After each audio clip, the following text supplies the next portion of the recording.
مشاهدينا الأفاضل، طابت أوقاتكم نشرة أخبار الفضاء الإريترية لهذه الفترة، يصحبكم فيها محمود عبد الله بكفاح، والتي نستهلها بأهم وأبرز العناوين.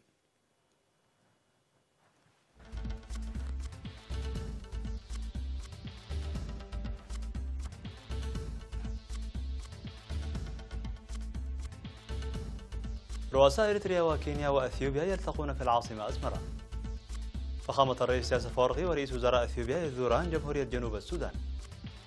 توسيع نطاق حملات تطعيم الأطفال في تسني.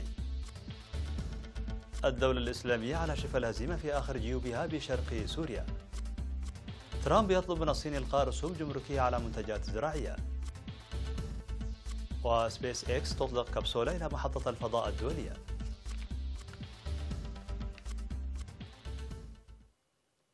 مرحبا بكم من العناوين إلى التفاصيل. التقى يوم أمس الثالث من مارس الرئيس سياسة أفورقي ورئيس جمهورية كينيا أوهورو كينياتا ورئيس وزراء أثيوبيا الاتحادية الديمقراطية الدكتور أبي أحمد في العاصمة الإريترية أسمرة. وتناول اللقاء الثلاثي الذي جرى بالقصر الحكومي العلاقات بين دولهم والقضايا الإقليمية الراهنة ذات الاهتمام المشترك، حيث وصل رئيس جمهورية كينيا أوهورو كينياتا ورئيس وزراء أثيوبيا الاتحادية الديمقراطية الدكتور أبي أحمد إلى أسمرة قبل ظهر يوم أمس في زيارة عمل للبلاد. وعقب اللقاء عاد الرئيس الكيني إلى بلاده بعد الظهر بعد زيارة عمل للبلاد ليوم واحد. وقام رئيس وزراء أثيوبيا الدكتور أبي أحمد ومرافقه وزير الخارجية الدكتور وركنا جبيو وقائد هيئة أركان الجيش الأثيوبي جنرال سعر مكنن ومدير الأمن الجنرال آدم محمد برفقة فخامة الرئيس سياسة أفورقي وكبار المسؤولين في الحكومة الإريترية بزيارة إلى سدي لوغو ومتلام، حيث تفقدوا التنمية الزراعية وتربية الماشية في المنطقة ومركز توليد الطاقة الشمسية قيد الإنشاء. هذا وكان في استقبال الرئيس الكيني ورئيس الوزراء الأثيوبي لدى وصولهما مطار أسمر الدولي فخامة الرئيس سياسة أفورقي بمراسم الشرف الرسمية. وحضر مراسم الاستقبال وزير الشؤون الخارجية السيد عثمان صالح ومستشار الرئيس السيد يماني جبراب. الجدير بالذكر أن فخامة الرئيس سياسة أفورقي كان قد قام بزيارة عمل إلى كينيا بشهر ديسمبر الماضي تلبية لدعوة الرئيس الكيني أوهورو كينياتا.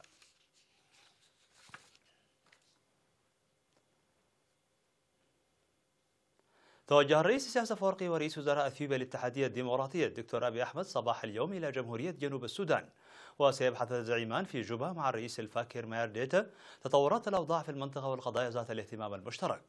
هذا وكان قد قام رئيس وزراء أثيوبيا الدكتور أبي أحمد بزيارة عمل إلى إريتريا يوم أمس الثالث من مارس.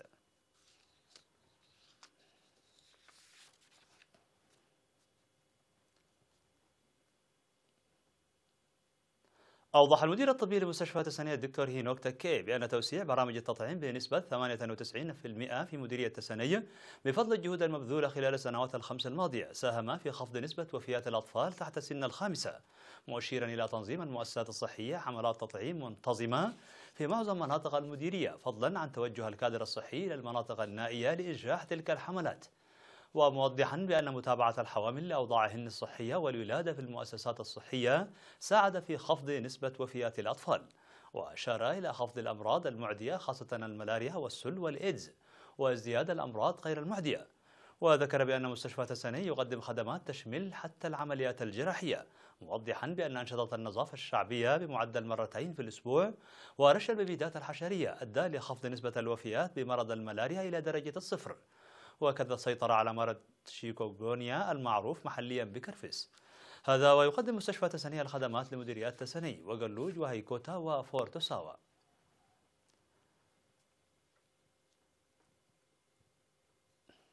تم تقييم العملية التعليمية في مديريتي تسارونا وسجنيتي للدفع بكفاءة التعليم والتعرف على التحديات والعوائق وسبل حلها.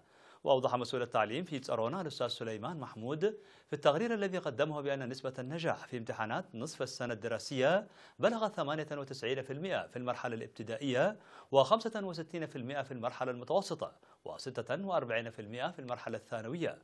وقد انخفضت النسبة مقارنة مع العام السابق، كما ارتفعت نسبة مقاطعة التعليم. من جانبه دعا مسؤول التعليم في مديرية السجنيتي الأستاذ اسفاء مبرهة المعلمين وأولياء الأمور والطلاب للعمل المشترك من أجل تطوير العملية التعليمية. مشاهدينا الأفاضل، كانت هذه الأخبار الداخلية. فاصل قصير ونوافيكم بالأخبار العالمية.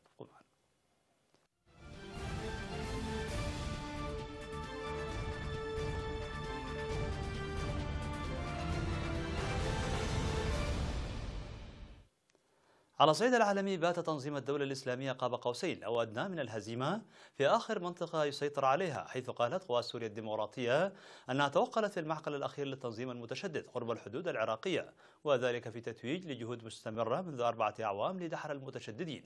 ورغم أن سقوط قرية الباقوز الواقعة على ضفة نهر الفرات بشرق سوريا يعد حدثا مهما في الحملة ضد الدولة الإسلامية، إلا أن مقاتليها ما زالوا يمثلون تهديدا بسبب أساليب حرب العصابات التي ينتهجونها واستمرار سيطرتهم على بعض الأراضي المغفرة غربي القرية.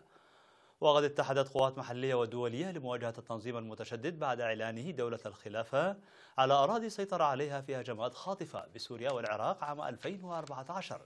وخلال الشهور الثلاثة الماضية قادر نحو 40 ألفا من مختلف الجنسيات الأراضي التي كان يسيطر عليها المتشددون، مع سعي قوات سوريا الديمقراطية إلى طردهم من كل الجيوب الباقية.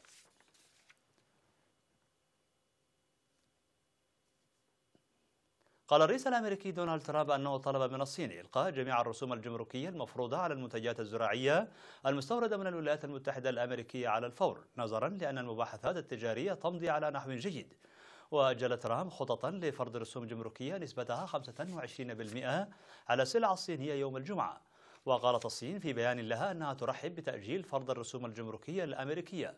وفي إيجاز منفصل ببكين قال مسؤول في الحكومة الصينية أن البلدين يعملان على الخطوات التالية، لكنه لم يخض في التفاصيل. وفي سياق متصل قالت مسؤولة مكسيكية كبيرة أن بلادها قد تفرض قريبا رسوما على منتجات أمريكية إضافية في ظل تعديلها لقائمة الأهداف المنتقى للرد على الرسوم الجمركية التي فرضتها إدارة الرئيس الأمريكي دونالد ترامب في العام 2018 على الصلب والألومنيوم. وأبلغت وكيلة وزارة الاقتصاد المكسيكية بأنه إذا لم تلقي الحكومة الأمريكية الرسوم المفروضة على الصلب والألمنيوم، فإن حكومة المكسيك ستصبح لديها قائمة جاهزة ومعدلة بالأهداف الأمريكية خلال نحو شهرين.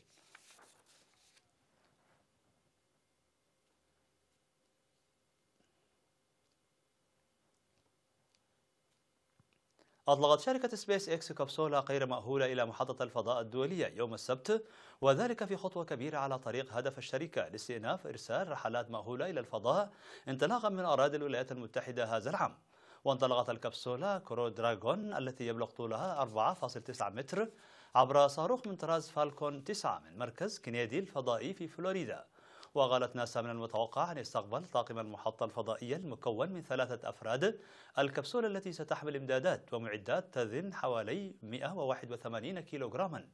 وتهدف الأنظمة إلى إنهاء اعتماد الولايات المتحدة الأمريكية على الصواريخ الروسية للوصول إلى محطة الفضاء الدولية، وهي مختبر للأبحاث في الفضاء على بعد حوالي 402 كيلومتر عن الأرض، حيث كلف بناؤها 100 مليار دولار.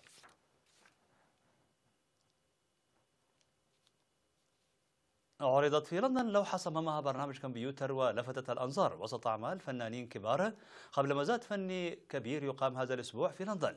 ومن المرجح أن تحقق لوحات فنانين كبار بعضا من أعلى الأسعار، لكن لوحة ميموريز أوف باسراي أي التي ابتكرها برنامج صممه المبرمج الألباني ماريو كلينغمان ستثير الكثير من الاهتمام. وتتألف لوحة الذكاء الاصطناعي من شاشتين موصلتين سلكيا بكمبيوتر موضوع في صندوق خشبي عتيق التصميم. وتعرض إحدى الشاشتين وجها يبدو أنه لرجل، والأخرى تعرض وجها لامرأة على ما يبدو، لكن الوجهين يتغيران باستمرار وبسلاسة. وتتراوح تقديرات سعر اللوحة بين 30,000 و40,000 جنيه استرليني، ومبلغ زهيد مقارنة بالأسعار المتوقعة للأعمال الفنية التقليدية في مزادات دار سوزبي للفن المعاصر.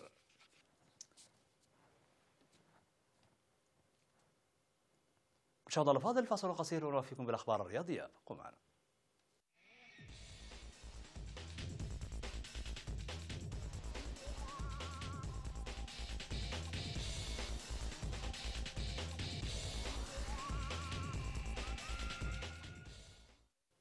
على الصعيد الرياضي، سطر الدراجين الإريتريين صفحة جديدة من الألقاب والتتويجات التاريخية بطواف رواندا الدولي للدراجات الهوائية مع نهاية المرحلة الثامنة والأخيرة التي أقيمت لمسافة 66.8 كيلومتر داخل العاصمة كيغالي. للمزيد من التفاصيل لكم التقرير التالي بصوت الزميل عبد الله محمد علي. سطر الدراجون الإريتريون صفحة جديدة من الألقاب والتتويجات التاريخية بطواف رواندا الدولي للدراجات الهوائية مع نهاية المرحلة الثامنة والأخيرة التي أقيمت لمسافة 66.8 كيلومتر داخل العاصمة كيغالي. وتأكد تتويج المحترف الإريتري بفريق أستانا مرهاوي قدس بلقب النسخة 11 بعد حلوله بالمركز الثاني في سباق الأحد الذي ذهب مركزه الأول للدراجة الكولومبي وزميله بالفريق رودريغو كانتاريس بظرف زمني قدره ساعة 1:33 دقيقة و10 ثواني بمعدل سرعة وسط ناهز 43 كيلومتر في الساعة الواحدة. وفي ظل رهان الدراجين الروانديين أصحاب الأرض والضيافة على المرحلة الثامنة والأخيرة بقيت قلب الأمور لمصلحتهم، بما أنها واحدة من أصعب المراحل بقسوة مسارها وكثرة عقباتها. كان نجوم منتخبنا الوطني عند مستوى الطموحات ليحول الصعوبات إلى فرص للتألق وإثبات الذات، ويخرج بأرقام وتتويجات لا متناهية وطموحات حدها عنان السماء. وذهب المركز الثاني عشر بالمرحلة للدراج سيراك تصفوم تلاه زميله في الفريق بنيام قرناي بالمركز السابع عشر. أما المركز 21 فذهب لهنوك مولو برهان، ويعقوب دبساي أتى بالمركز 23. على ضوء هذه النتائج بقيت الصدارة كما كانت بغضة الإريتري الشاب مرهاو قدوس متفوقا على الوصيف الاستوني رين ترامي بفارق 10 ثواني، ليصبح مرهاوي ثاني إريتري ينال اللقب الرواندي بعد دانييل تخل هيمانوت الذي ظفر به في 2010، وهو الثاني أيضا بين الدراجين الإريتريين الذي ينتزع لقب طواف عالمي بتصنيف 2.1 خلف ناتنييل برهاني. وعلى صعيد الأغمصة الشرفية الأخرى كانت الرياضة موسمة بعنوان ولون واحد، وهو ذلك الذي يخص منتخبنا الوطني الحائز على لقب أفضل دراج شاب عبر المتألق يعقوب دبساي الذي عاد أيضا وخطف لقب. وذهب المركي آخر مرحلة بوصوله للنقطة 80 في الرصيد الخاص بالفئة.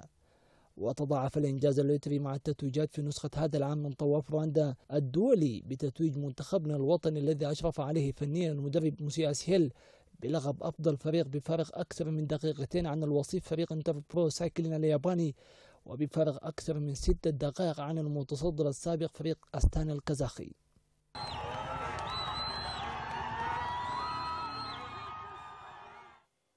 مشاهدينا الأفاضل، بهذا نكون قد وصلنا بكم إلى نهاية النشرة. شكرا على حسن المتابعة، دمتم بألف خير.